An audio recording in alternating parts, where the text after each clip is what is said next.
This story is based on true events from around 1987. It takes place on the edge of the Appalachian Mountains in southeast Ohio in Lawrence County. When I was a little boy, my family would sometimes travel from Pike County, Kentucky to Ohio on deer hunting trips.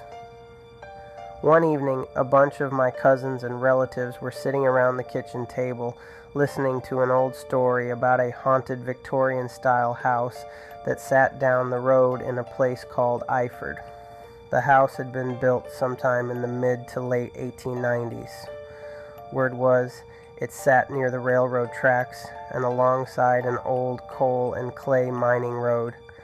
Back in its day, the house was known as a place where travelers would stop to rest between towns, to play poker, drink, and, if you knew what the red light district meant, have a bit of fun with the women.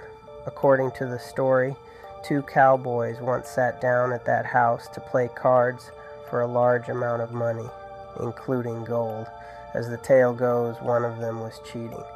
A fight broke out, and before it was over, both men were shot. One of them managed to stay alive just long enough to hide the gold somewhere in the house before he died. That kind of atmosphere attracted all sorts of attention, and supposedly a lot went on in that house during its prime. Eventually, the owners left and moved to New York. As the house was passed down through generations, it fell into disrepair. They tried renting it out, but the renters never stayed long. People claimed they would put their children to bed upstairs and return downstairs, only to hear fighting, banging, and loud noises coming from above.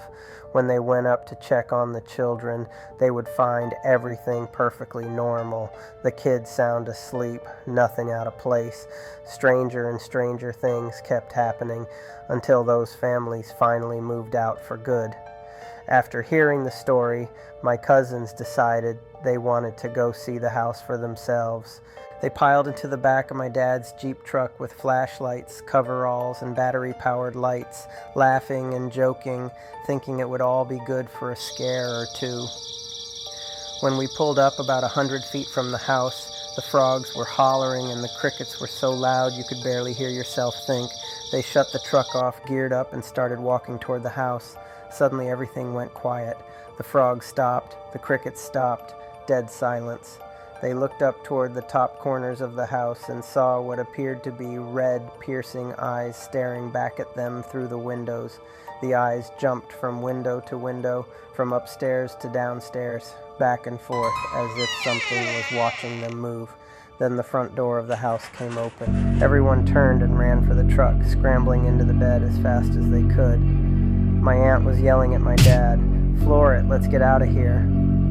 Just then, something dropped into the back of the truck with them. The truck struggled and grunted, barely able to pull away, like something heavy was holding it back.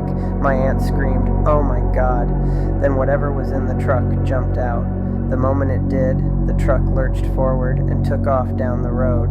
They had gotten far more than they bargained for that night.